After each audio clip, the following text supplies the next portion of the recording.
Welcome to TNPSC வெல்வோம். இந்த வீடியோவில் நம்ம தமிழ் 6ஆம் வகுப்பு முதல் பருவத்தில் இயல் 2 பார்க்கலாம். ஸோ உரைநடை சிறகின் ஓசை. இது ஜஸ்ட் எக்ஸாம் பாயிண்ட் ஆஃப் வியூவில் எந்த மாதிரி கொஷின் கேட்பாங்கன்னு பார்த்துக்கலாம். புக் இருந்தால் புக் வச்சு ரீட் பண்ணிக்கோங்க, புக் இல்லாதவங்க பிடிஎஃப் வச்சு ரீட் பண்ணி பார்த்துக்கோங்க. ஸோ ஜஸ்ட் ரீட் மட்டும் பண்ணிவிட்டு எந்தெந்த பாயிண்டில் கேட்கலாங்கிற அந்த பேரா மட்டும் நம்ம ரீட் பண்ணிக்கலாம். ஸோ ஃபஸ்ட் பேரா விட்டுலாம். செகண்ட் பேரா பறவைகள் கண்டம் விட்டு கண்டம் பறக்கின்றன, அவை பெருங்கடல்களையும் மலைகளையும் கடந்து போகின்றன, குறிப்பிட்ட காலத்திற்கு பிறகு புறப்பட்ட இடத்திற்கே வந்து சேர்கின்றன. இவ்வாறு பறவைகள் இடம் பெயர்தலை வலசை போதல் என்பர். நீர்வாழ் பறவைகளை பெரும்பாலும் வலசை போகின்றன. ஸோ இந்த பேரால் பார்த்திங்கன்னா வலசை போதல், பறவைகள் இடம் விட்டு இடம் பெயர்தலை வலசை போதல் என்பர். பெரும்பாலும் டேஷ் பறவைகளை வலசை போகின்றன, பார்த்தா நீர்வாழ் பறவைகளை வலசை செல்கின்றன. அடுத்த பேரால் உணவு, இருப்பிடம், தட்பவெப்ப நிலை மாற்றம், இனப்பெருக்கம் இவற்றிற்காகவே பறவைகள் இடம்பெறுகின்றன. நிலவு, விண்மீன், புவியீர்ப்பு புலம் ஆகியவற்றை அடிப்படையாக கொண்டே பறவைகள் இடம்பெறுகின்றன. பொதுவாக வடக்கிலிருந்து தெற்கு நோக்கியும் கிழக்கிலிருந்து மேற்கு நோக்கியும் பறவைகள் வலசை போகின்றன. ஸோ இந்த பேரால் பார்த்தோன்னா பறவைகள் எதற்காக வலசை செல்கின்றனன்னு பார்த்தோன்னா உணவு, இருப்பிடம், தட்பவெப்ப நிலை மாற்றம், இனப்பெருக்கம் இவற்றிற்காக பறவைகள் இடம்பெறுகின்றன. எதை அடிப்படையாக கொண்டு பறக்கின்றன? நிலவு, விண்மீன், புவியீர்ப்பு புலம். வடக்கிலிருந்து தெற்கு நோக்கியும் மேற்கிலிருந்து கிழக்கு நோக்கியும் பறவைகள் வலசை செல்கின்றன. ஓகே, மூணாவது பேரால பார்த்தோன்னா பறவைகள் தங்களுக்கென ஒரு வழித்தடத்தை தேர்ந்தெடுத்து அந்த பாதையிலேயே பறக்கின்றன. சில பறவை இனங்கள் அதே பாதையில் தாய்நிலங்களுக்கு திரும்புகின்றன. சில பறவை இனங்கள் போவதற்கும் வருவதற்கும் இருவேறு பாதைகளை பயன்படுத்துகின்றன. ஸோ வலசை போகும்போது இங்கேருந்து ஒரே பாதையில் சென்றுட்டு திரும்ப வரும்போது அதே பாதையில் திரும்பி வர பறவைகளும் இருக்கும். போவதற்கு ஒரு பாதையும் திரும்ப வர்றதுக்கும் ஒரு பாதையும் பறவைகள் யூஸ் பண்ணிக்கிறாங்க. ஸோ அந்த மாதிரி கொடுத்துருக்காங்க. பயணம் செய்யும்போது சில வகை பறவைகள் இறை, ஓய்வு போன்றவற்றை தேவைகளுக்காக தரையிறங்கும். இடையில் எங்கும் நிற்காமல் பறந்து வாழிடம் சேரும் பறவைகளும் உண்டு. ஒரு சில பறவைகள் ஸோ இப்போ மேற்கிலேருந்து கிழக்குக்கு ஒரு பறவை வலசை செல்கிறதுனா போகிற வழியில் கொஞ்சம் கொஞ்சமாக நின்று போகிற பறவையும் இருக்குது. ஸோ இறைக்காகவும் ஓய்வுக்காகவும் கொஞ்சம் ஒவ்வொரு மரத்தில் நின்று போகிற பறவைகள் இருக்குது. ஸோ அப்படிலாம் நிற்காமல் எங்கேருந்து ஸ்டார்ட் பண்ணிச்சோ திரும்ப எங்கே போய் லேண்ட் ஆகணுமோ அந்த இதில் மாறாமல் போகிற பறவைகளும் இருக்குது. தெரிந்து கொள்வோம், பார்ப்போம். கப்பல் பறவை சிறகடிக்காமல் கடலையும் தாண்டி பறக்கும் பறவை கப்பல் பறவை. இது தரையிறங்காமல் 400 கிலோமீட்டர் வரை பறக்கும். இது கப்பல் கூளைக்கிட கடற்கொள்ளை பறவை என்றும் அழைக்கப்படுகிறது. ஸோ இந்த பேரில் பார்த்த மாதிரி தான் கப்பல் பறவை சிறகடிக்காமலே கடலில் கூட தாண்டிடும். 400 கிலோமீட்டர் வரை இது தரையிறங்காமலே பறக்கும். இது கப்பல் கூளைக்கிட அல்லது கடற்கொள்ளை பறவை என்றும் அழைக்கப்படுகிறது. பறவைகள் வலசையின் போது பறவையின் உடலில் ஏற்படும் மாற்றங்கள். இந்த மாதிரி வலசை போகும்போது பறவைகள் உடலில் என்னென்ன மாற்றம் இருக்குன்னு பார்த்தா தலையில் சிறகு வளருது. அதோட இறகுகளை மாற்றம், நிறம் மாறுதல் ஏற்படுகிறது. உடலில் கற்றையான முடி வளருது. ஒரு வகை பறவை இன்னொரு வகை பறவையாக நமக்கு சில நேரம் காட்சியளிக்குது, உருமாறி காட்சியளிக்குது. ஓகே, அடுத்த பேரா என்ன கொடுத்துருக்காங்கன்னா தமிழகத்திற்கு வெளிநாட்டு பறவைகள் வலசை வருவது பற்றி சங்க இலக்கிய நூல்களை குறிப்பிட்டிருக்காங்க. அதாவது ஏறத்தாழ 1500 ஆண்டுகளுக்கு முன்னாடியே சத்திமுத்த புலவர் என்ன பாடியிருக்காருன்னா நாராய் நாராய் செங்கால் நாராய் என்னும் பாடலை பாடியிருக்கிறாரு.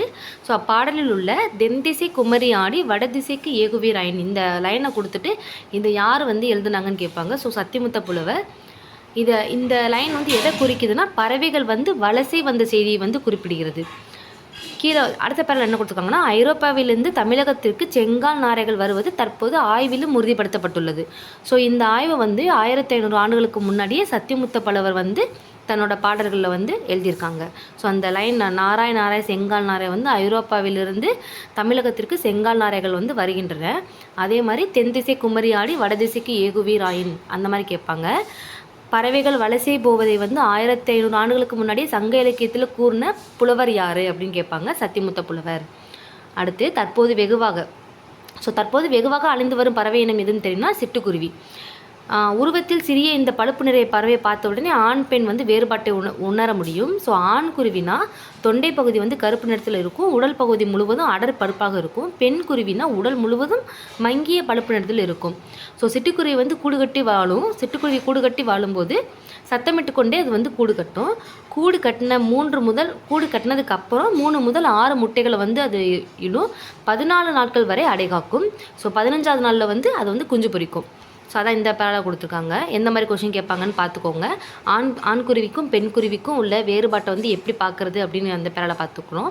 அதே மாதிரி அது வந்து கூடு கட்டி வாழுமா, கூடு கட்டாமல், இல்லை வேறு கூட்டில் வாழுமா, அந்த மாதிரி கேட்பாங்க.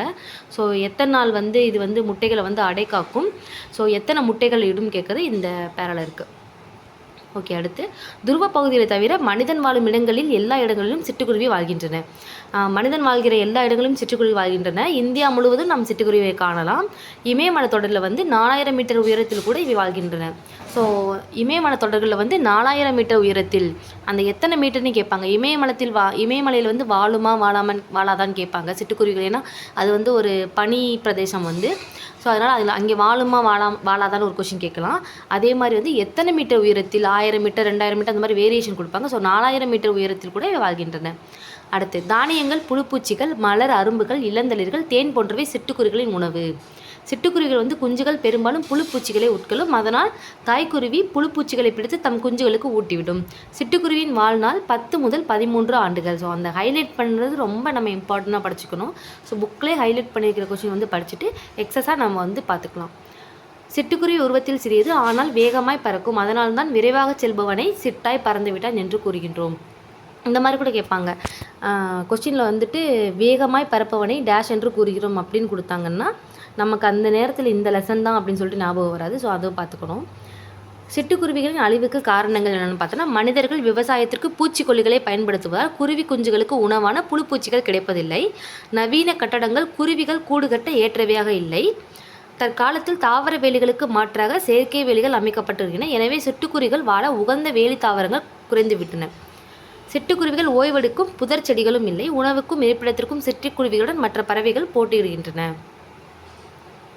அது பார்த்துக்கலாம். அடுத்து பறவை இனங்களை காப்பாற்ற நாம் செய்ய வேண்டியவை.